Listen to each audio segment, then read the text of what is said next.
Hello everyone, good morning.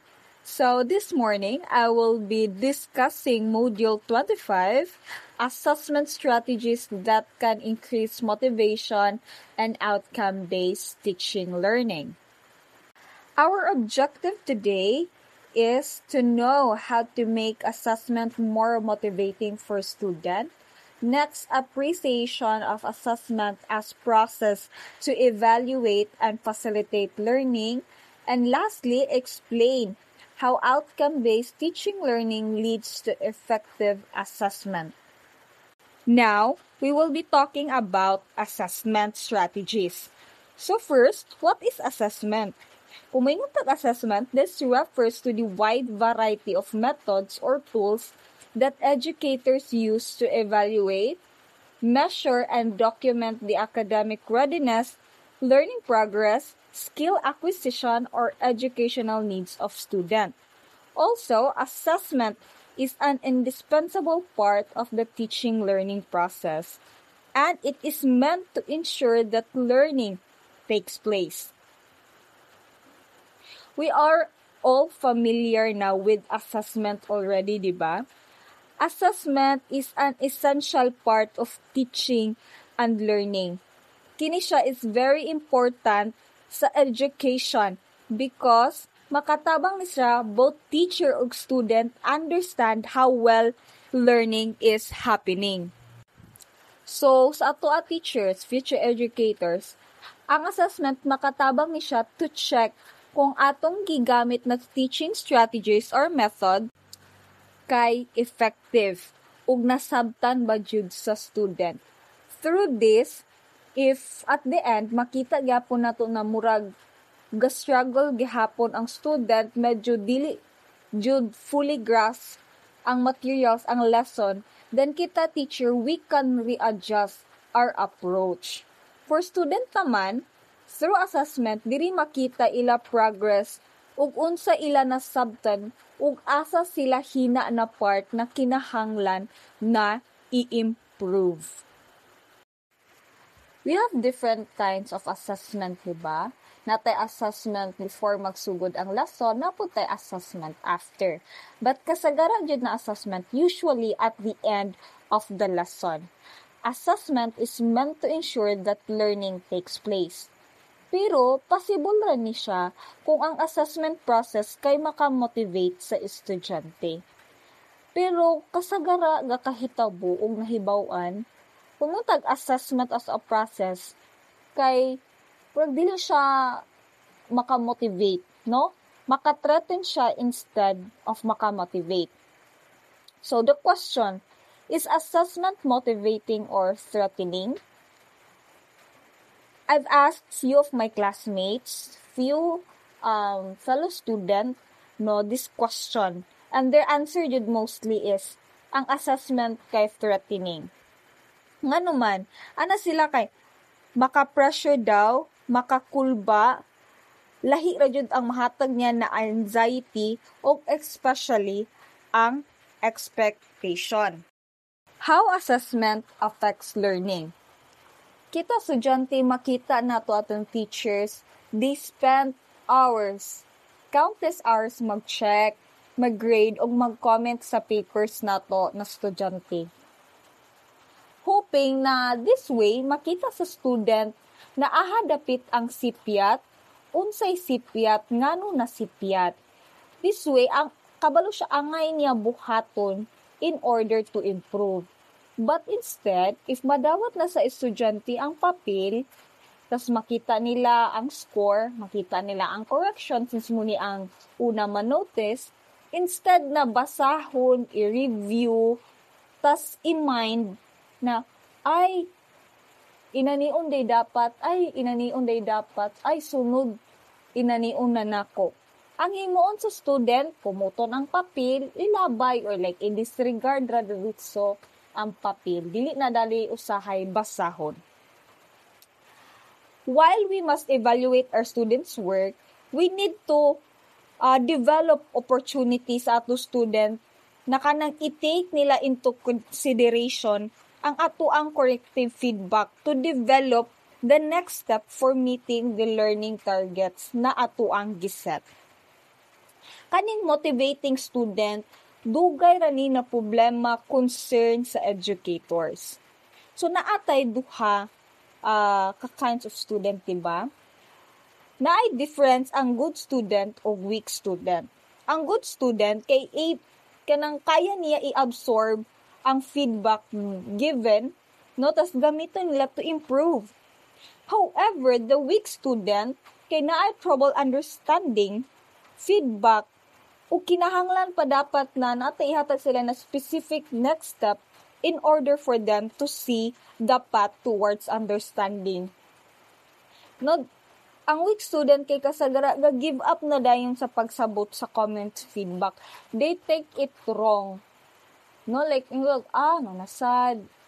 Na ambot ana inana per me ilahang comment. Kay dili sila kasabot because they don't understand how to improve. No, they often dismiss schoolwork as that's stupid, or mingon lang sila na kilabot ana mabaday na sa kuan. Inana per me. No, when we teach our student to use our feedback to analyze their work, makes our grading meaningful and engaging, no, in learning. When students apply this to assess their own work, they learn to monitor their progress and take responsibility for their learning. No, encouraging students to analyze their mistake on tests help them to understand the learning goals. Kung unsa ila next step para mo improve o para makita nila kung nag-improve ba sila. Assessment strategies that can increase motivation. Effective assessment strategies can significantly enhance student motivation. This approach makes learning more personalized, engaging, and meaningful, which is essential in increasing motivation. So let's take a look on the following assessment strategies that can increase motivation, and let us discuss it one by one. Okay, our first assessment strategy is make clear your learner objective every time. So, what does it mean to make learning objectives clear? Ang learning objectives are clear, not supposed to be clear, because this is measurable statement that define what students are expected to achieve by the end of the lesson. This objective help focus the lesson, clarify the learning expectation, or provide students with a clear roadmap of what they need to learn. Ensuring that students understand the objective before, during, and after the lesson is crucial to guiding their learning.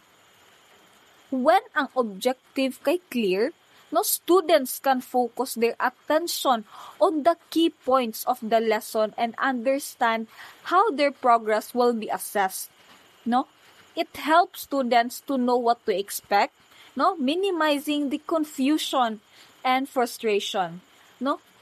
This sense of clarity creates a focused learning environment where students feel empowered to engage with the material because they know exactly what they need to accomplish. Nga naman importante to clarify learning objective. In science, for example, in science, the concept can be abstract and complex, and student may struggle to grasp them without clear direction. For instance, understanding topics like, for example, cell structure or the process of digestion bakaha or Newton law of motion. This topic can be overwhelming if the learning objective are not clearly articulated. Kung ang student pangod aware sila sa learning objective, they're able to focus on the essential content, and this increase their chances of success. Now, future educators, unsaon na to make the learning objective clear? Naay mga ways to make this clear. First is state the objective at the start of the lesson. This helps students understand what they will be working towards, no? Na sila ka nang ma-look forward na, ay, in the lesson ay kiniday dapat. Kiniday among ma-learn. So, if magtuon ko, diri ko mag-focus. Diba? No? Then, write the objective on the board or project them on the screen. No? Because visual cues are powerful and reinforcing understanding. Diba? Next is use simple, student-friendly language. Of course, kita future educators, gusto tatong student to have a huge or wide vocabulary. But, avoid technical jargons if dili pa sila familiar, or explain it when necessary so all students can understand the objective. So, let's have a example scenario. For example, topic nimo is water cycle. So, at the beginning of the lesson, ikaw, teacher, moingon ka, okay, today we are learning about water cycle, no? You will learn how water moves through the environment in 4 stages: evaporation, condensation, precipitation, and collection, no? By the end of the lesson, by the end of the lesson, you should be able to explain how each stage work, no? Tapos imo ding isulat sa board ang stages, no? Then hatag din kag quick real life example. Like, have you ever noticed how the water in the kettle turns to steam when it boils? That is evaporation. Or like, how clouds form before it rains? That is condensation. No? This simple connection or this connection to everyday experience helps students understand why objectives matter, and it makes the lesson more accessible and relatable. Next assessment strategies is make your student own the lesson objective. No? What does it mean to make student own the lesson objective? No? Ownership. No? Ownership of learning objective involves allowing students to take responsibility for their own learning. No? These strategies encourage students to set personal goals based on the lesson objective. No? When students feel a sense of ownership, no, they are more likely to be motivated because they are actively involved in their learning process. No, this process shifts the responsibility of learning from the teacher to the students, making the learning experience more motivating. Ano important man to have students own their learning objectives? No? Allowing students to set personal goals based on the lesson objective helps them feel more invested sa ilahang learning, no? When students are encouraged to tailor their learning targets to their personal interests or areas where they need improvement, no? They are more likely to engage with the material and invest more effort, no? Setting personal goals also foster a growth mindset, no?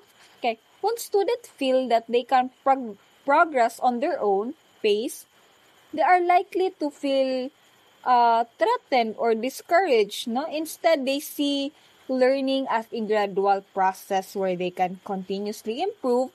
Furthermore, when students achieve their personal goals, it provides them with a sense of accomplishment which fuels further motivation.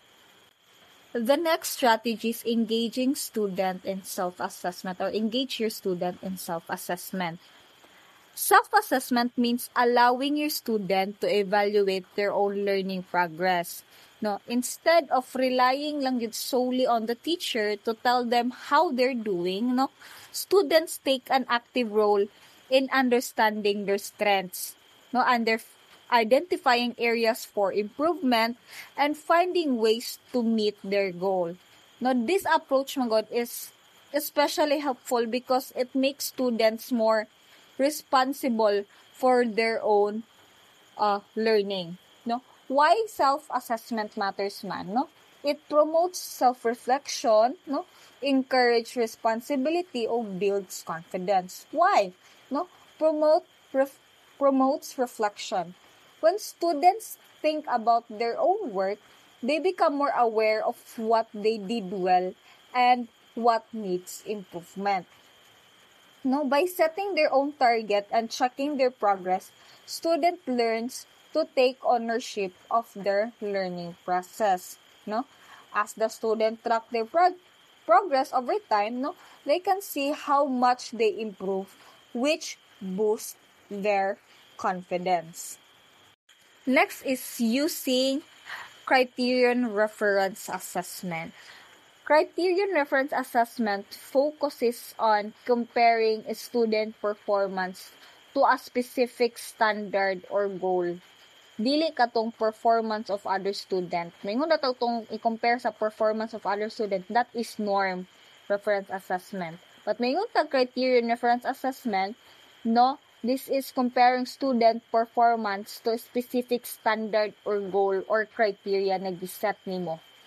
This type of assessment helps students focus on what they need to achieve without feeling pressured by competition. No, why criterion reference assessment matters? No, because it reduces anxiety. No, maka-focus on learning and celebrate individual growth. When students aren't being compared to others, they feel less nervous about failing. No? The goal is to meet the learning objective, not to outperform their classmates. No? Students can see how far they've come, no, regardless of how others are doing. So, unsa na to ni paghimo sa tong classroom? No? Define clear criteria. No? Before starting any activity or assignment, tell the students exactly what you are looking for. For example, magpa-essay ka, writing activity. No, the criteria might include correct grammar, clear organization, and creative ideas. Then evaluate based on the criteria. No, after the student completes the task, no, evaluate their work based on the criteria and give feedback on how well they meet each standards. Then encourage self-comparison. Dili tong salain ha, self-comparison. No, ask students to compare their current performance sa ilahang previous work, no, to see how they improve. No, when students are judged against a standard instead of against each other, they feel safer and more supported. Next strategy is your assessment is certainly based on established criterion, your learning target or objective. No, criterion reference assessment, no, aligning assessment with objectives.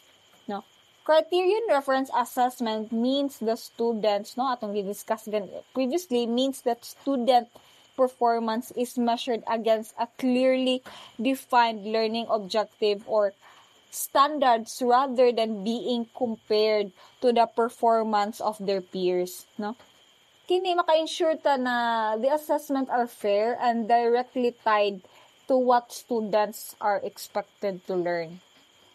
Why this matters? Ano man, no? When teachers create learning objective but assess unrelated topics, no, it leads to confusion, discouragement, and lack of trust in the learning process. No, for example, if the objective is to identify the parts of a plant cell and their function, but the test, no, asked about animal cell instead. No, say ma-feel sa estudyante. The students feel frustrated because they studied something different from what was assessed. So, unsaon na to ni paggamit sa atong classroom? Unsaon na to ni pag-use effectively? Of course, define clear learning objective. For example, in a lesson nimo kay water cycle, no? The objective might be that Students will describe stages of water cycle, no? Diri evaporation, condensation, precipitation, and collection, and explain their significance. So, usan mo, i-align nimo imong assessment with the objective, no? Ibutan mo to.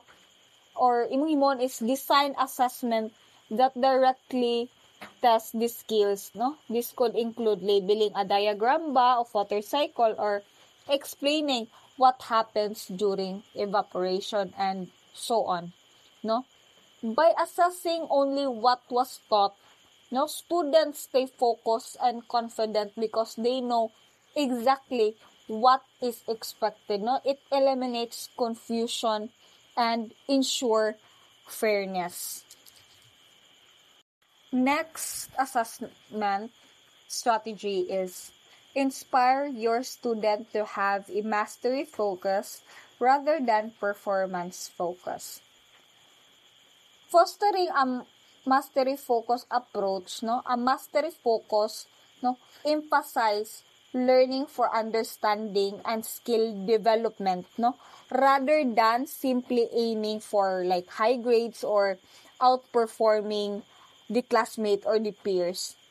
No, in science, no, with its complex concept and processes, no, maka-benefit din ni significantly, no, from this approach na mastery focus.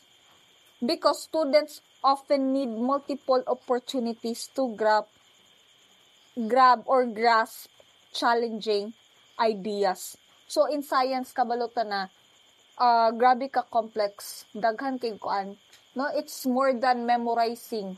No, for example, microscope. Memorize lang kag label, but you need to understand para asa na unsaon na paggamit, no? Focus on mastery rather on memorize lang or focus lang onto grades.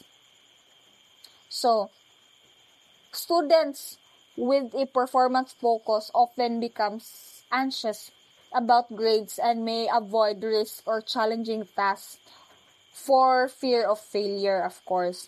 On the other hand, students with a mastery focus are more resilient and motivated to improve because they value learning itself. No? For example, I'm learning objective kay explain the role of the digestive system in breaking down food and absorbing nutrients. No? Activity, students create model of digestive system using household materials, like for example, tubes for the intestine, sponge for the stomach, and so on.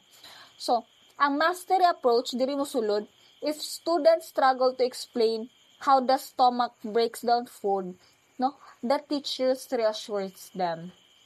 Na, okay ra if wala ni mo nakuha the first time, no? Let's go over it again together, no? Remember, the stomach uses acid to break down food into smaller pieces which are then absorbed in the intestine, no? Dili musulod ang reassessment opportunity nimo, no? After reviewing, no, students are given another chance to explain the digestive system, no, either verbally ba kaha or in diagram. Kini mo guna approach reduces stress, no, encourages persistence and help students develop a deeper understanding of the science subject. Set their hearts on lesson mastery for the love learning rather than on scores, grades, or performance. No, if they fail to get an item, no, tell them not to worry and reassures them that they will be taught again until mastery. No, encourage Jude. The next assessment strategies is encouraging a growth mindset. Munta growth mindset means believing na ang skills and knowledge can be developed, no, with effort, practice, or persistence. No, growth mindset is the opposite of what we call fixed mindset, no, which assume people are either naturally good at something or they're not. No, in science, especially in science, having a growth mindset is especially important because many students find the subject very intimidating, no, or believing na they are not smart enough to succeed. Now, by fostering a growth mindset, you help students view mistake as opportunity to learn rather than as failures. No? This approach encourages students to keep trying no matter how challenging the material may seem. So, kung saan na to pag-build ang growth mindset in our classroom? No? First is start by talk about the learning process. No? I-explain sa imong estudyante that learning science is like solving a puzzle. No? It takes time, effort, or sometimes trying again when the first attempt doesn't work. No? Like for example, namin yung ganito. No? Did you know, class, that Thomas Edison failed many times before inventing the light bulb? No? Each failure taught him something new. That's how learning works. Diba? Next is reward effort, not just correct answers. No? Praise your students for their effort and determination. No, not just for being right. No, for example, no, I see you work hard sa experiment, no. Let's talk about unsa na to pag-improve imong results next time. No. So, hatag scenario unsaon. For example, imong activity kay student predict whether various objects will float or sink in the water. So, that's their prediction. So, unsaon nimo pagkuan ang growth mindset in action? No? When a student predicts incorrectly, ngayon ka na, hindi mo na, sayop. No. Like, that's an interesting guess. Let's test it and find out why it sank. No? Scientists make guesses all the time. An experiment helps them learn more. No? If a student gets frustrated, no, reassure them by saying na it's okay to get it wrong. No? What matters is you are learning. So let's figure this out together. No? This approach makes the learning process fun and encourages students to keep them trying, not even if they don't get it right the first time. So, next assessment strategies is your assessment must be sensitive and constructive because assessment has an emotional impact. No? Assessment like tests, quizzes, or feedback on assignment no, is kanang regular part na of education. However, they are more than just a way to measure student knowledge. No? How assessments are delivered can be significantly impact students' confidence, motivation, and overall attitude towards the subject. No, being sensitive and constructive sa imong assessment practice means being mindful of how your words, no, grades, feedback affect students. No, harsh criticism or overly negative feedback can make students feel embarrassed, discouraged, or even afraid sa subject. No, on the other hand, thoughtful and supportive assessment can inspire students to improve and believe in their abilities. Why sensitive assessment important man? Of course, to boost confidence, no, encourage participation sa student, or reduces anxiety. For example, positive feedback makatabang sa student to feel good about their abilities, no, encouraging them to keep learning, no. Students are more likely to engage in class kay they feel safe and supportive. And also, constructive feedback makes students less afraid of making mistakes and more open to try again. So, unsa na to pag-apply, no? How to make assessment sensitive and constructive?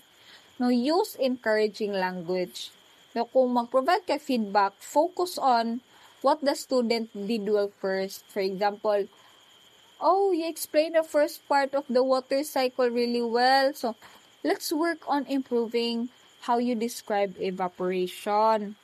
Tas avoid harsh judgment. No, instead saying na di na mao. No, try to say na, oh, that's a good start, but let's look at this part again and see if we can adjust it. Then, next is provide specific suggestion, no? Tell student exactly what they can do to improve. For instance, na, your diagram is not that clear, so you forgot to label the parts of the plants. So, if imo tong i-add na, okay na ni. Next is focus on growth, not on perfection. No, remind student that their current performance is not a reflection of their potential. For example, you didn't get it right this time, but I know you're improving, no? Let's review this together and try again. Kini na type of approach, no? This type of feedback encourages student to improve without feeling ashamed or discouraged. The next assessment strategy is don't make the test too difficult to discourage students nor too easy to make them complacent. No, an extremely easy test is not challenging while an extremely difficult test is discouraging. So, it means striking the right balance in test difficulty. Now, the difficulty level of a test is significantly impact how students perceive learning. No, if tests are too easy, may lead to complacency. No, or like, kuan ka na sayon ra. No, giving student the false impression that they have mastered the material without actually being challenged. Now, on the other hand, excessively difficult tests can overwhelm students, causing frustration, anxiety, disengagement from the subject, no? So, a balanced test is encouraged, no? Para ma-encourage ang student to think critically and apply their knowledge while maintaining their confidence, no? Why balance is important, man? For example, in science, no? Science requires students to build on the what we call foundational knowledge while developing higher order thinking skills like problem solving, analysis, no? Balanced assessment provide opportunities for students to demonstrate their understanding on various levels, no? From basic recall of facts, no? Complex application sa concept, problem solving baka no? They also make learning more engaging and rewarding by offering questions that students can successfully answer and others that push them to think more deeply. No? Ano mga key consideration for designing balanced test? First is, of course, alignment with your learning objective, no? Ato na-discuss kaganiha. Test must focus on what was taught during the lesson, of course, no? If the objective was to understand photosynthesis, for example, no, questions should revolve around that topic. Dili kay dito sa laing planet, no? Not unrelated context like in this cellular respiration, imong ipatest. Na stress imong estudyante. Next is inclusion of diverse question types, no? Incorporate mix, no, sa easy, moderate, or challenging question, no, to cater all students. No, butang kag easy question test like basic recall, definition baka matching type in ana, no, moderate question, no, assess comprehension, magpa-describe baka ka processes. Dayon challenging question dayon, no, to require application or analysis, no? Solving question baka solving problem man ka na siya based on concept, di ba? Next is real life relevance, no? Science is rooted in the real world man jud. So tests should include practical relatable scenarios like for example, ask students how evaporation helps dry clothes, no? Instead of asking lang like plainly what is evaporation. By using this level of difficulty, the test ensures that all students can engage while also providing opportunities for deeper thinking.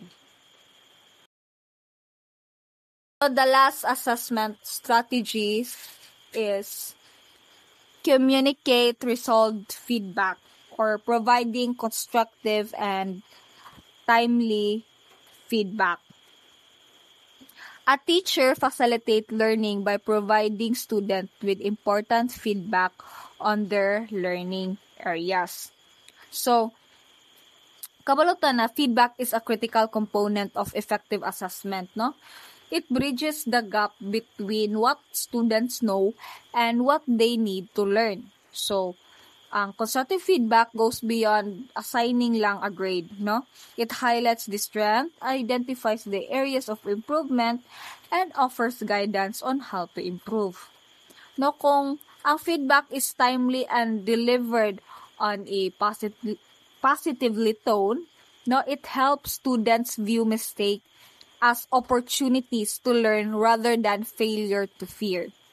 No, why feedback is crucial? No, constructive feedback. In science, science subject where experimentation and trial and error are integral to learning, students are bound to, of course, make mistakes, whether they're solving a problem, conducting the experiment, or interpreting the data.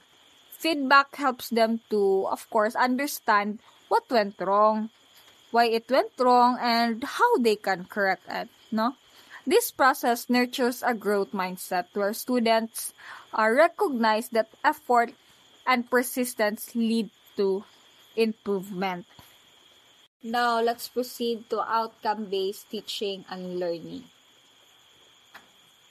Outcome-based teaching and learning is a structured approach to education, na focus on achieving clearly defined learning outcomes, Now, let's break it down and further elaborate on the key components that is mentioned. First is clear learning outcomes, Teachers, of course, begin by explicitly stating what students are expected to know, to know, to do, or value at the end of the lesson, of course. These outcomes are measurable, specific, and focus on skill or knowledge acquisition, For example, instead of vague goal like student will understand fraction, a clear learning outcome might be, so, butan mo ito, student will be able to solve addition and subtraction problems involving fraction with unlike denominators, More specific. Now, what is the importance man? Clear learning outcomes provide a roadmap for both teachers and students, sa discussion na to at the beginning pa lang. They help guide the teaching process and allow students to understand the purpose of their learning. The teachers use these outcomes as benchmark to design activities and assessment. So, saan mo natin apply, A teacher might write these outcomes on the board or the learning objective, includes them in lesson plans to ensure students are aware of their goals, of course, When outcomes are communicated clearly, students can track their progress and focus on the desired results. So, next is alignment of activities and assessment. All teaching methods, learning activities or assessment tools must be designed to directly support the achievement of the intended learning outcomes. This often referred to as constructive alignment, For example, if a learning outcome states that students should critically analyze a point, the teacher should not just ask students to memorize the poem.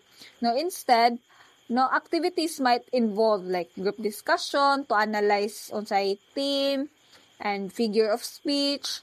And the assessment could require students to write an essay critically analyzing a new point, di ba?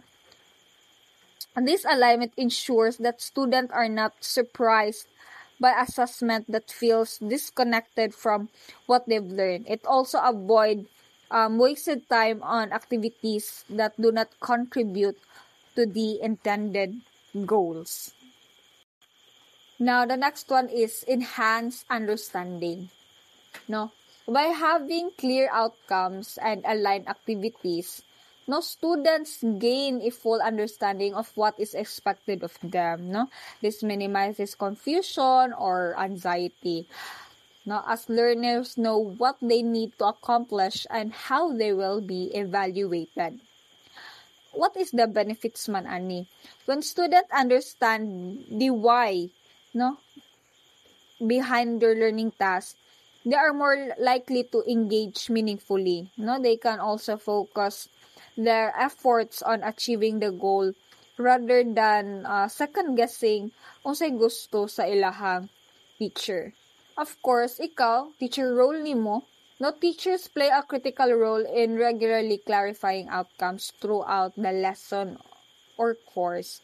No, for example, no, you might break down the complex outcomes into smaller, manageable, no, steps and provide example or rubrics for added clarity. Next is increased motivation. When students see a direct connection between their learning efforts and the expected outcomes, they feel a sense of purpose. No, this transparency fosters motivation because learners recognize what their work is directly tied to their success in assessment and future goals. No, impact to students. No, impact on students. No, students who understand how their effort contributes to achieving outcomes tend to take ownership sa ilang learning.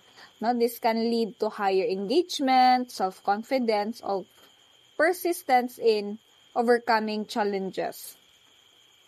No, sa teacher strategy po nimo, to build this motivation, no, you as a teacher might explain how the skills learned are relevant to real life situation. For example,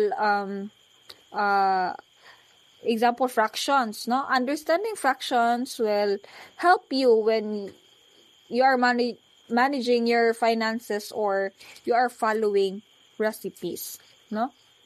So, to put it all together, no, outcome-based teaching and learning creates a cohesive learning environment where every element, no, the outcomes, the activities, the assessment works in harmony.